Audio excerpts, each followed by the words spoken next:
The Giant of Sao Paulo. According to official records, the man they later called Páta Seca stood more than 7 feet tall, an unreal silhouette against the plantations of 19th century Brazil. They said he did not simply walk into a room, he eclipsed it. They said his frame was so enormous that plantation owners stopped seeing a man and started seeing an asset, a resource, a body with a function. What they forced him to do defies reason, morality, and every boundary of human dignity. Historical testimonies claim that Páta Seca, born Roque José Florêncio, was not sent to the fields like the others. Instead, he was turned into something far more disturbing, a breeding tool, the human engine ordered to father child after child, generation after generation, to create more enslaved labor. They say his height was 2.18 meters. They say his strength was legendary. They say his will did not matter. But what happened next does not answer to ordinary logic, because Páta Seca's story stretches beyond slavery's end, beyond freedom, beyond the lifetime of any ordinary man. Some claim he fathered more than 200 children. Others insist the number was closer to 300. Many in Sao Paulo still whisper that entire neighborhoods share his blood. And when he died, reportedly at the age of 130, thousands crowded his funeral as if witnessing the end of a myth. Yet myths do not suffer. Myths do not obey. Myths do not grieve. This is the story of a man transformed into a mechanism, a man whose past was buried under missing documents, folklore, and the silence of a country still wrestling with its own shadows. Tonight, we begin. Block 2, the chronology. The making of a giant. According to official records, Roque José Florêncio was born into slavery sometime in the early 1800s. No date, no certificate, only the testimony of overseers who described a child of unusual size. His earliest years were spent on a plantation in São Paulo, where survival depended on silence, obedience, and luck. But even as a boy, Páta Seca was impossible to overlook. By adolescence, he was taller than the grown men around him. By 18, he was a figure that disturbed the hierarchy of the plantation itself. What happened next does not answer to ordinary logic. Most enslaved men were pushed into brutal physical labor, cutting cane, lifting sacks of coffee, clearing thick Brazilian brush. But Páta Seca's height, 7 feet, perhaps more, changed the trajectory of his life in a way no one today can fully comprehend. Plantation owners believed they had discovered a biological treasure, a rare specimen who could produce stronger, larger enslaved workers. And in a world where human beings were property, value was measured not in dignity, but in productivity. Witness accounts from the era claim he was removed from field work and given a new, horrifying assignment: to impregnate enslaved women chosen by the overseers. The goal was simple: more children meant more slaves. More slaves meant more profit. And Páta Seca, with his towering frame, was seen as the perfect instrument.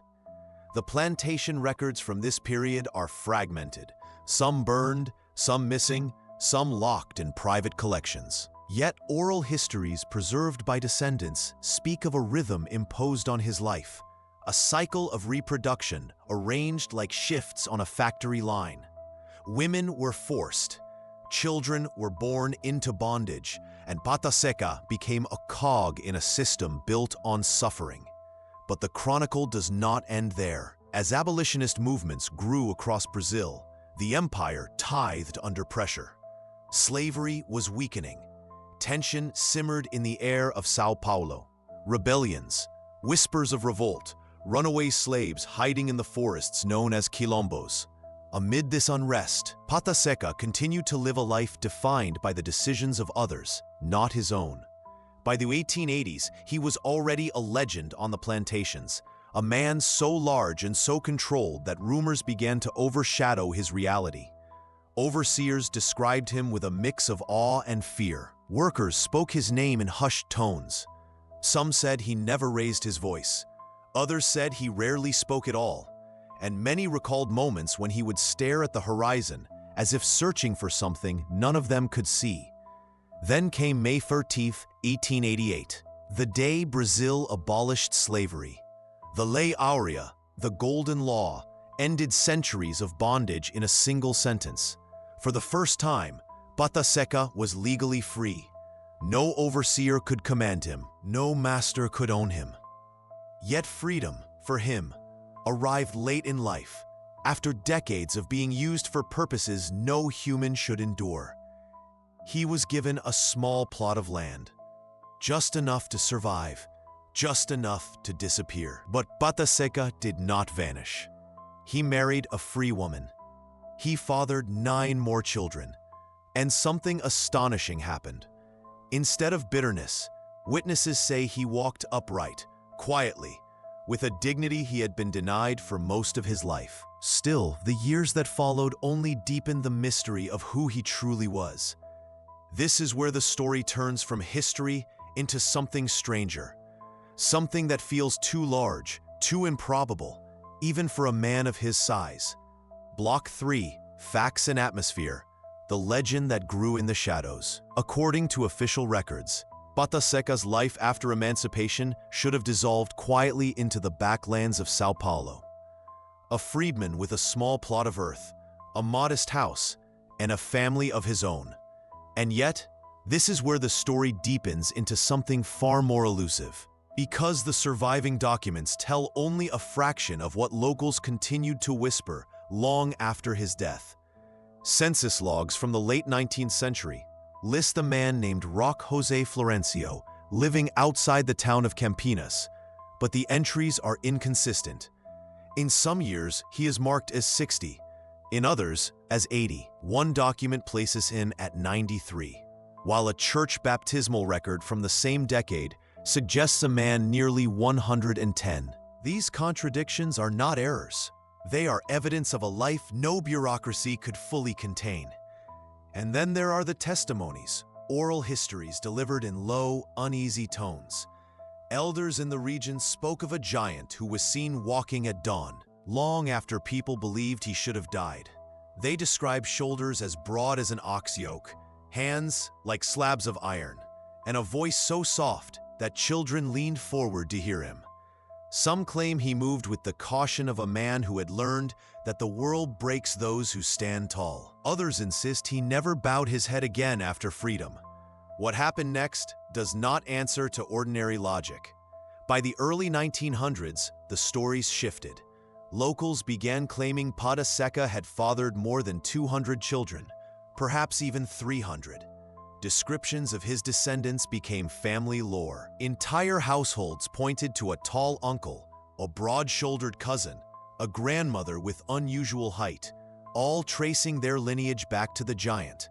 There was also the matter of the missing plantation records. Historians attempting to piece together Páta Seca's early life found that key documents had vanished from the archives of several estates in São Paulo. Birth logs, breeding schedules, overseer lists, whole sections of plantation bookkeeping erased. Some blamed accidental fires, others blamed intentional ones. And a few dared to suggest that the disappearance was deliberate, a way for landowners to obscure the scale of what they had forced him to do. Then came the photograph, a sepia-toned image, dated uncertainly between 1900 and 1910. Showing a towering muscular man standing beside 2 smaller companions. The man's waist is wrapped in cloth, his torso carved with the hardness of lifelong labor. His expression is unreadable. Some claim this is Páta Seca. Others argue it is an unnamed strongman from a traveling troupe. The photograph's provenance remains unverified, its borders worn, its reverse blank. And yet every resident of Campinas swears the giant in the photograph is him. But the most unsettling detail comes from an interview recorded in the 1930s, when a journalist collected stories from the oldest residents of the region. One woman, nearly blind, insisted she had spoken to Páta Seca when she was a child. She described him as a man who carried sadness like a second spine, and claimed that he once told her, Strength is not a gift. It is a weight that never leaves. The journalist marked her statement as hearsay. But decades later, researchers discovered that the same line appeared in another testimony, spoken by a different witness in a different town. Stranger still, both testimonies described a man who appeared far older than any human should be. Some believe the truth was buried for good in the gaps between records. Others think the oral histories are exaggerations, stories enlarged by time, fear, and the need to give shape to a past too painful to recount plainly. But the atmosphere around Páta Seca's legend remains dense, heavy, and unresolved. A mixture of fact, myth, and something else, something that refuses to fade. This is where the legend becomes a shadow large enough to cover a century. Block 4, Rising Suspense, The Man Who Wouldn't Die. According to official records, Páta Seca should have lived an ordinary freedman's life after 1888. Quiet, aging, slipping into history like countless others whose names survived only in church logs and fading ink. But what happened next does not answer to ordinary logic.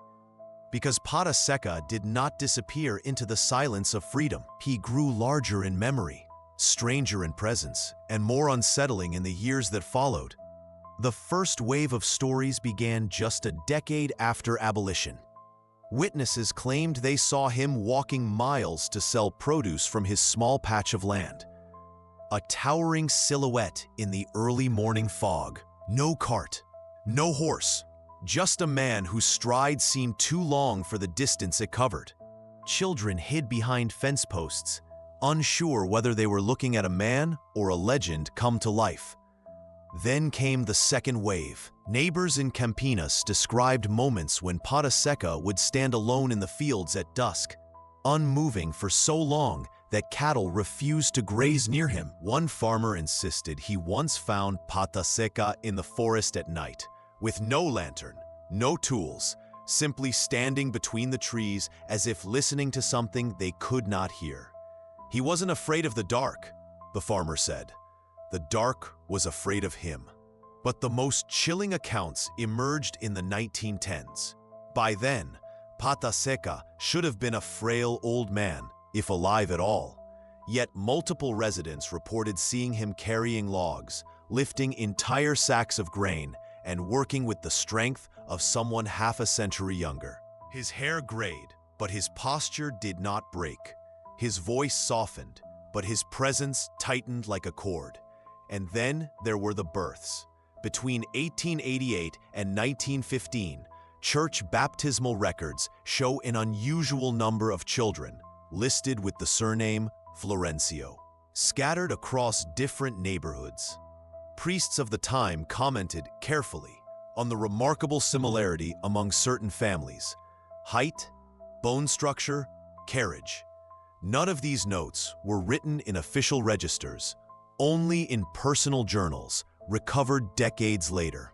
What happened next pushed the story from unsettling into unbelievable. By the 1920s, some claimed Páta Seca was more than 100 years old.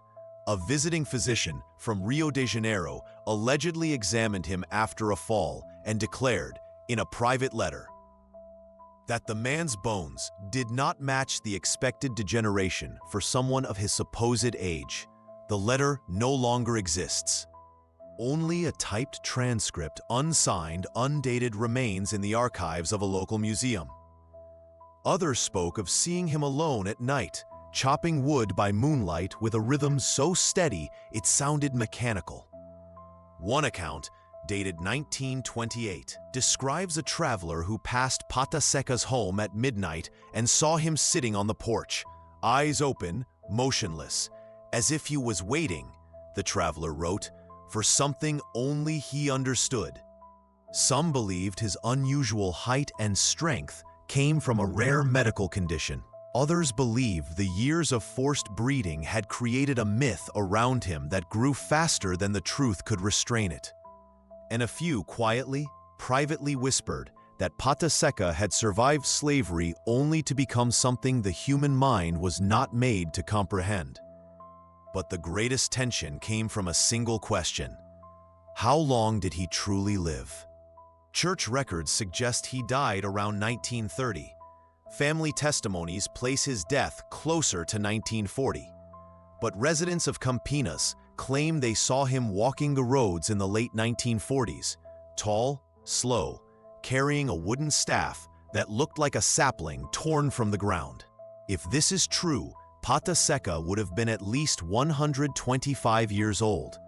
If the later stories are true, he may have been older. The deeper historians dig, the more the tension tightens. Documents conflict, witnesses contradict each other, timelines warp, and somewhere in those shadows walks the figure of a man who never bowed, never bent, never faded the way history insists he should have. Some believe the truth is buried in graves without markers. Others think it lies in the hundreds of descendants who carry fragments of his face. But the suspense only grows, because every answer leads to another question. Was Páta Seca simply a man of extraordinary resilience, or something far more difficult to explain? Block 5. Mystery and Controversy. The documents that disappeared. According to official records, Páta Seca's life should have been a matter of simple arithmetic: birth, labor, emancipation, family, death. But the deeper researchers dig into the archives of São Paulo, the more the numbers fail, and the more his story dissolves into a fog of contradictions, missing pages, and whispered theories that refuse to stay buried. The first mystery begins with the plantation ledgers. In the 1970s, historians attempting to reconstruct the demographics of enslaved populations in Campinas discovered an alarming pattern. Entire sections of records from the Florêncio estate, where Páta Seca was held, were missing. Not damaged, not faded, but systematically removed. Birth logs, purchase lists, breeding rosters, mortality tables, gone. Archivists noted that these gaps aligned precisely with the years when Páta Seca was reportedly forced to father children at an unprecedented rate. Some blamed careless storage. Others blamed termites. But a few quietly, off the record, suggested that the missing sections had been removed intentionally, perhaps by the Florêncio family themselves, to erase evidence of the scale of human exploitation. Then came the church anomaly. Parish baptism books from 1880 to 1915 list an abnormal cluster of children with no recorded father. In several cases, the priest wrote only one cryptic note in the margin, PJF. Some believe this was shorthand for Roque José Florêncio, a local variation of his name. Others claim it meant paternity judged forbidden, a phrase sometimes used when the circumstances of conception were too controversial for the priest to document openly. But the most troubling controversy surrounds the age question. Local historians disagree violently on when Páta Seca was born and when he died. Theories vary by decades. Some documents claim he was born in 1820, others in 1838. Some assert he died in 1910, others insist on 1940. A former cemetery employee claimed that Páta Seca's grave was moved twice for unknown reasons, and that the coffin was unusually large. No one knows where that coffin is now. What happened next does not answer to ordinary logic. In the 1990s, a genealogical study attempted to trace Páta Seca's descendants. The project was abruptly halted after only 6 months. The official explanation was lack of funding, but one of the researchers later admitted anonymously that they had encountered unexpected irregularities. When pressed to explain, the researcher refused, saying only, "The numbers didn't make sense." Some believe this was a reference to the sheer volume of descendants, far more than genetically probable if the historical accounts were literal. Others think the researchers found DNA connections that challenge the timeline of his supposed age. A few whisper that the study was halted because families feared the truth would be too difficult to confront. And then there is the strangest controversy of all. In 2003, a private collector attempted to auction a document he claimed was Páta Seca's original manumission certificate. But experts noticed something unsettling. The paper showed signs of having been altered. Dates scraped off, ink overwritten. The certificate was supposedly issued in 1888, but microscopic examination suggested earlier writing beneath the visible text. If the certificate was altered, what was the original date? And why was it changed? Some believe the truth was buried for good when the document was seized by Brazilian authorities and placed into an archive that has not released it since. Others believe the truth never existed on paper to begin with, because there is a final theory, quiet, fringe, but persistent, that claims Páta Seca lived not one lifetime, but two. That his unusual size, strength, and longevity came from a condition so rare it distorted his entire biological timeline. That he walked the roads of São Paulo long after the dates on his records say he should have been dead. Theories multiply, documents vanish, facts crumble, and beneath it all remains a question with no comfortable answer. Was Páta Seca's story hidden because it was too monstrous, or because it was too extraordinary to explain? Block 6, The Convergence, the funeral of a man who shouldn't have lived that long. According to official records, Páta Seca's death should have been the simplest part of his story. A man is born, a man lives, a man dies. But nothing about Páta Seca's life followed a familiar pattern, and the circumstances surrounding his final years and burial only deepened the mystery, pushing the legend past the limits of ordinary history. The story begins with the funeral. Different sources place the ceremony in different decades. Some say 1930, others insist on 1945. A few maintain it happened well into the 1950s.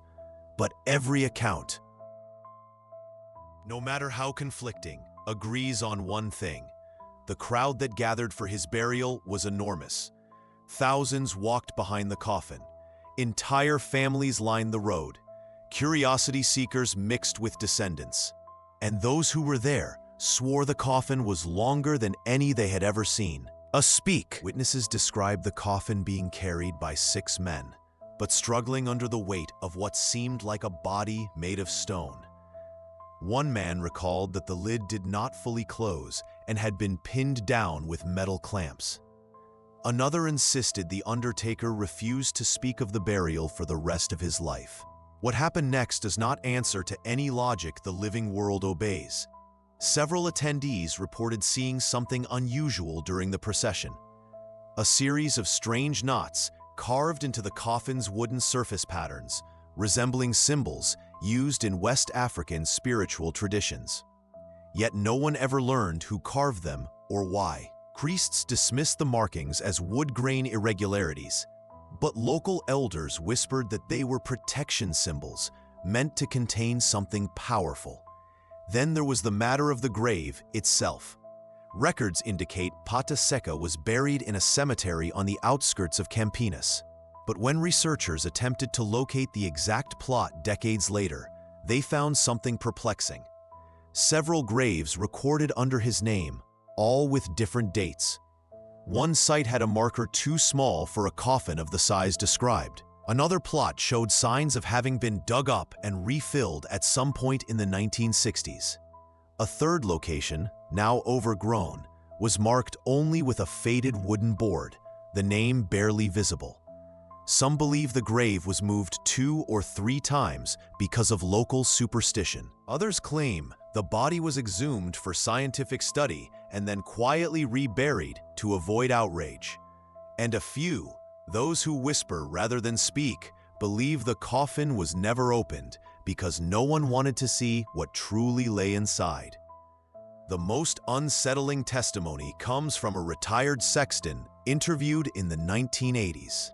He recalled being told, as a young man, to never dig too close to Florêncio's grave. When asked why, he answered, "Because the roots there are too thick, not tree roots, something else." His comment was dismissed as metaphor, but in the same interview, he described hearing hollow sounds beneath the earth, when he walked across the older part of the cemetery at night, sounds that echoed in ways he could not explain. And then came the final anomaly. A photograph emerged in the early 2000s, grainy, poorly lit, taken in the late 1940s. It shows a tall, elderly man walking with a staff along a dirt road in Campinas. Next to him is a child, perhaps 10 years old. The child is smiling. The elderly man is not.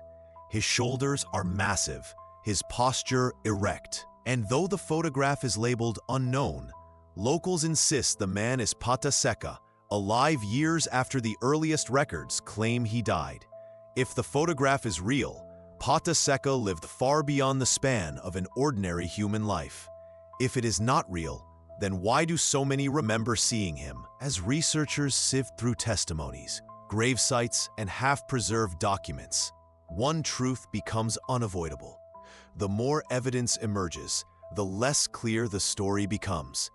Every answer dissolves into a contradiction. Every document spawns another question, and the line between historical fact and myth fractures beyond repair. Some believe Páta Seca lived so long because of a rare biological condition.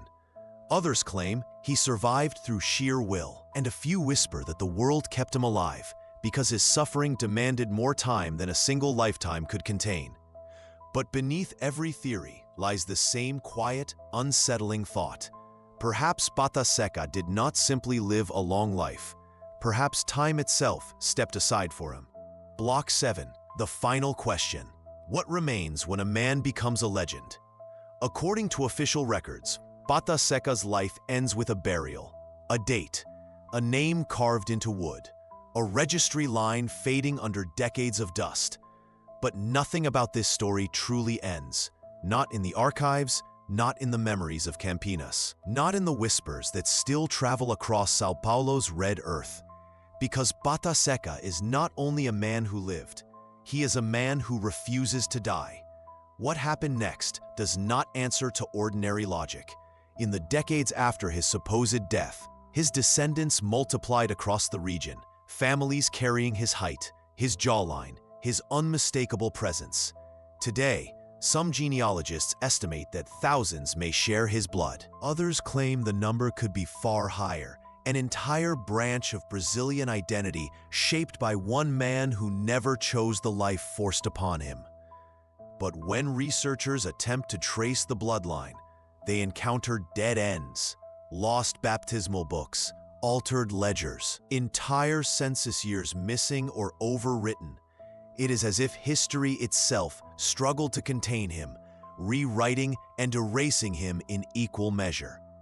Some believe the truth was buried for good beneath centuries of shame, silence, and the desire to forget what slavery truly was. Others insist Páta Seca became a myth because myths are easier to carry than the weight of his real suffering. And a few, those who speak quietly, cautiously, say the legend grew because the truth was simply too large to fit inside one lifetime. One thing, however, is certain. Páta Seca forces us to confront the darkest math of slavery. How many children was a man forced to create? How many generations were shaped by coercion? How many lives began with suffering because someone else saw profit instead of humanity?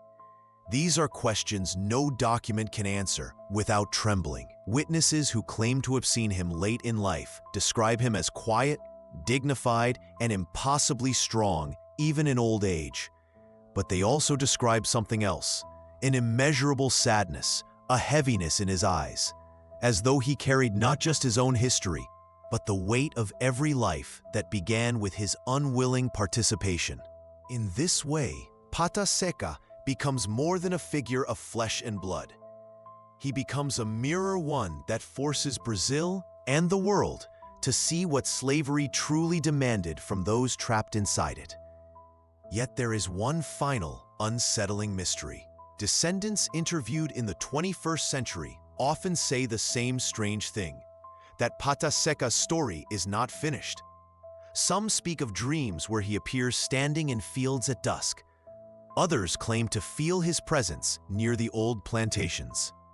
A few even say they've seen a tall figure walking a dirt road at night, broad-shouldered, slow, carrying a staff. Always silent, always watching. Rational minds dismiss these tales as memory, grief, or imagination. But legends survive for a reason. They survive because the truth, no matter how deeply buried, refuses to rot. And so the story of Páta Seca ends where it began, with questions no archive can hold, and a presence that refuses to fade. Was he merely a man with extraordinary strength? A victim forced into a role no human should endure? A father to hundreds? A survivor of impossible longevity? Or was he something else entirely, something history feared to record, and time itself hesitated to erase? The records are silent. The witnesses disagree. The graves give no answers. All that remains is a shadow the size of a giant, and a question that will outlive every document ever written about him. Who was Páta Seca, and why does he still walk through the stories of the living?